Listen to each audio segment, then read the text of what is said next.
Hello everyone, welcome to this channel. इस channel में हम आज प्रीवियस ईयर के जो साइकोलॉजी के कुछ क्वेश्चंस जो पूछे गए हैं उसके बारे में डिस्कस करेंगे। तो ये जो चैनल है इसमें हम HPTET TGT मेडिकल में जो क्वेश्चन जिस सिलेबस के अकॉर्डिंग जो क्वेश्चंस आते हैं उसके बारे में डिस्कस किए करेंगे, like psychology, chemistry, botany, zoology, GK, mathematics, Hindi, English, जो भी क्वेश्चंस आते हैं सिलेबस के अकॉर्डिंग डिस्कस किए करेंगे। तो आज हम HPTET में जो प्रीवियस ईयर के जो क्वेश्चंस हैं उनको डिस्कस कर लेते हैं। तो आज हम साइकोलॉजी का जो क्वेश्चन है उसको डिस्कस करेंगे। तो let's start with the first question. First question is who among the following has given the 8 conditions of learning. जो 8 कंडीशंस है लर्निंग की वो दी थी Robert M Gagne. Right option is option number B, Robert M Gagne. अगर इसकी हम बात करें तो रॉबर्ट गैगने ने एक बुक पब्लिश की थी जिसका नाम है द कंडीशन ऑफ लर्निंग, जो इन्होंने 1965 में पब्लिश की थी। और इन्होंने जो लर्निंग दी थी उन्होंने फोकस किया था पर्पसफुल लर्निंग के ऊपर। ये भी क्वेश्चन पूछा जा सकता है। और अगर आपसे ऐसा पूछा जाए कि हायरार्किकल सिस्टम ऑफ लर्निंग किसने दिया था, वो दिया था रॉबर्ट एम गैगने ने। एंड अदर और कंसेप्ट है, लाइक इन्होंने 5 कैटेगरी दी थी आउटकम्स ऑफ लर्निंग की, 9 इवेंट दिए थे इंस्ट्रक्शन के, और 8 टाइप्स ऑफ लर्निंग जो हमने अभी बात की। नेक्स्ट क्वेश्चन है question number second, the qualitative changes in organism which are not induced by learning. जो हम चेंजेस है क्वालिटेटिव वो हम लर्निंग के थ्रू इंड्यूस नहीं कर पाते हैं, वो है मैचुरेशन को हम लर्निंग के थ्रू इंड्यूस नहीं कर पाते हैं किसी भी ऑर्गेनिज्म में। Next is question number third, who developed the system of learning known as the programmed learning. जो प्रोग्राम लर्निंग दी थी वो BF स्किनर ने दी थी।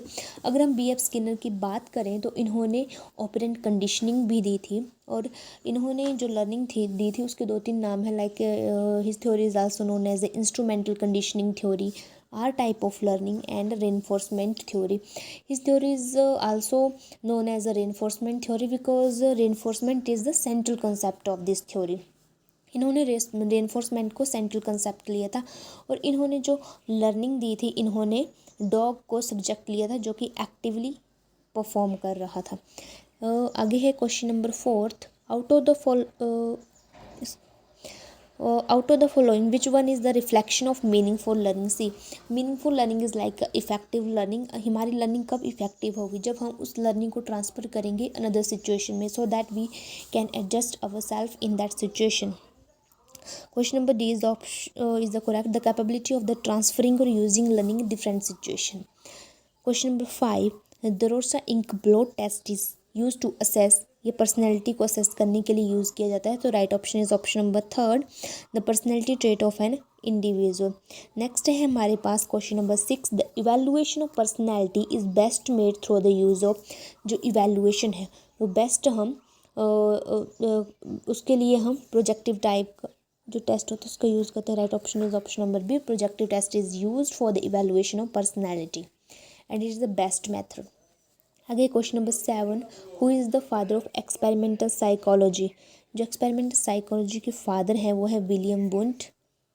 और अगर हम विलियम वुंट की बात करें, इन्होंने और भी डिस्कवरीज की, like he is also known as a father of psychology, father of experimental psychology, father of structuralism and father of introspection method. जो इंट्रोस्पेक्शन मेथड वो किसने दिया था, विलियम वुंट ने दिया था। एंड जो इंट्रोस्पेक्शन मेथड है वो ओल्डेस्ट मेथड है। और इन्होंने विलियम वुंट ने 1879 में एस्टेब्लिश की थी साइकोलॉजी की लैब लेप्जिंग में in Germany. And next question is the oldest method of psychology कौन है, introspection method which was given by William Wundt. Next question is question number 9, the first book on psychology titled principle psychology was published in the year. जो principle psychology नाम की book है वो किसने दी थी और कब दी थी, इन्होंने पूछा कब दी। तो right option option number c, 1890 में। किसने लिखी थी, विलियम जेम्स। ये भी क्वेश्चन पूछा जाता है। आगे है question number 10, which is the age in which a child laughs less and smiles more, that is he has learn to control his emotions. ऐसी कौन सी स्टेज है जिसमें बच्चा अपने इमोशंस को कंट्रोल करना सीख लेता है, वो है later childhood stage. Option number c is the best, is the right option. And option next question is 11, which kind of learning stems from observation of the consequences of an action. Right option is option number c, operant conditioning. And operant conditioning किसने दी थी? ये दी थी BF Skinner ने दी थी. Next है हमारे पास जो कोहलर है, कोहलर ने डेवलप की थी इनसाइट लर्निंग. जो इनसाइट लर्निंग है उसको हम गेस्टलिज्म भी बोलते हैं. Option number B is the right option, insight learning. And best method of learning का इनसाइट लर्निंग ही है. आगे हमारे पास question number 13, MMPI is associated with. ये इन्वेंट्री टेस्ट है एक टाइप का जो पर्सनैलिटी से रिलेटेड है. तो इसकी जो फुल फॉर्म है वो है मिनेसोटा मल्टीफेजिंग पर्सनैलिटी इन्वेंट्री, जो दी थी जो पर्सनैलिटी से रिलेटेड है इन्वेंट्री टेस्ट. नेक्स्ट है question number 14, a child in school is called problem child when. कब कहा जाता है इसको प्रॉब्लम चाइल्ड? जब he suggest useful approaches to teacher when they are explaining any problem. ये है question, option number B is the right option. And next is question number 15, defence mechanism are use to protect the super ego. ये 3 type है, end, ego and super ego, जो Sigmund fried ने दिए थे. जो defence mechanism से related है वो है सुपर ईगो अनकॉन्शियसली. आगे punishment. We see that reinforcement is 2 type, negative and positive, but reinforcement is not associated with the punishment. Punishment is a different term and reinforcement is a different term. Either it is a negative reinforcement, but negative reinforcement is not a type of punishment. So punishment का जो right option वो है not a reinforcement at all, not a negative or not positive. Next question is question number 17, for conducting a research in group dynamics which of the following technique can be used. कर उसके लिए sociometric technique use कर सकते हैं. आगे है हमारे पास 18, a class teacher administered thematic appreciation test to a group of student to assess their personality से रिलेटेड है. पीछे भी हमने जैसे फर्स्ट हो गया TAT थीमेटिक एप्रिसिएशन टेस्ट, ये पर्सनैलिटी से रिलेटेड जिसकी फुल फॉर्म है थीमेटिक एप्रिसिएशन टेस्ट. एंड कई बार ऐसा पूछ जाता है कि TAT किससे रिलेटेड है, तो इसका राइट ऑप्शन है पर्सनैलिटी. आगे है हमारे पास 19, the causes of individual differences are always, it is also product of environmental heredity. And examiner आपसे ये भी पूछ सकता है कि personality is the product of, वो भी इन्वायरमेंट एंड हेरिडिटी का प्रोडक्ट है, उसका भी यही होगा that personality equal to environment into heredity. Next है हमारा the son of a doctor becomes expert doctor.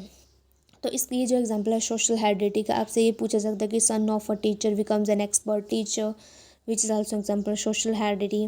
Next question है the word psychology is originated from the word. इसका राइट ऑप्शन है option number C, psycho plus logos. अगर psycho का मतलब होता है सोल एंड लोगस का मतलब होता है स्टडी. इफ़ एग्जामिनर आपसे ये पूछे कि what is the meaning of psychology, then अगर ऑप्शन में ये दिया है study of soul, but if they ask what is the modern meaning of psychology, then you can tick the option like study of behavior. Modern meaning of psychology, study of behavior, and which was given by Watson is known as the behaviorism. And question number 22, intelligence is the ability. See, intelligence का मतलब ये नहीं होता कि आप learn कर लो, बस learn करो, उसको ट्रांसफ़र करो न्यू सिचुएशन में और उसके अकॉर्डिंग आप अपने आप को एडजस्ट कर लो, वो हुआ इंटेलिजेंस. तो इसके जो ऑप्शन है option number d is the correct, to learn to adjust one self to new situation and to think in terms of ideas. अब क्रिएटिविटी की ओर ध्यान दे, वो भी पार्ट है एक इंटेलिजेंस का. आगे हमारे एक्सट्रोवर्ट. आई थिंक आपने इंट्रोवर्ट के बारे में भी सुना होगा. जो इंट्रोवर्ट होते हैं जो किससे घुलते मिलते नहीं हैं, स्ट्रेसफुल टेंशन जैसे बिहेव करते हैं, स्ट्रेसफुल लाइफ होती है उनकी, वो सोशली ज़्यादा इंटरेक्ट नहीं हो पाते, ज़्यादा फ्रेंड नहीं होते हैं उनके. इंट्रोवर्ट आप ऐसे आ सके, इंट्रो मतलब अपने आप में ही वो मगन रहता है, दूसरों के साथ इंटरेक्शन नहीं कर पाता है. एंड एक्सट्रोवर्ट में एक्स्ट्रा ऑर्डिनरी, मतलब वो हर जगह एडजस्टेबल है, टेंशन फ्री है, सोशली ज़्यादा इंटरेक्ट करता है, फ्रेंड उसके बहुत ज़्यादा हैं, वो है option number b, both a and b is the right option for extrovert. And next number 24, personality has been derived from the word persona. Right option is option number b, persona, which is also, जिसका मतलब है which means mask. आगे question number 25, the questionnaire was invented by. जो questionnaires है वो invented की थी Francis गल्टन.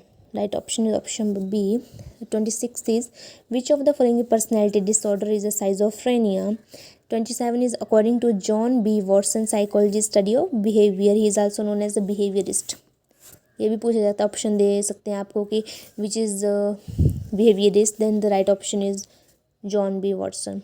28 is an ideal teacher should concentrate teaching method, subject being taught, जो सब्जेक्ट पढ़ा रहा है, टीचिंग मेथड क्या है उसका, on student and their behaviour, क्योंकि हर क्लास में इंडिविजुअल डिफरेंसेस पाए जाते हैं, कुछ बैकवर्ड चाइल्ड होते हैं, कुछ एक्स्ट्रा ऑर्डिनरी चाइल्ड होते हैं, तो उसके लिए बेस्ट है कि वो अपनी टीचिंग मेथड की तरफ दें, so that every child learn what teacher impart. 29 is education is manifestation of perfection already present in man. इसका राइट ऑप्शन है, विवेकानंद ने कहा था. आगे है the over protected child will lead to display aggressiveness, show करता है जो भी ओवर प्रोटेक्टेड चाइल्ड है. Army alpha and army beta test is also associated with intelligence test है. आगे है क्रिएटिविटी रिलेटेड, ये भी क्वेश्चन पूछा गया है कि क्रिएटिविटी किससे रिलेटेड, डाइवर्जेंट थिंकिंग से रिलेटेड है. One factor theory also known as a unit factor theory, जो कि बिने ने दी थी. That's all.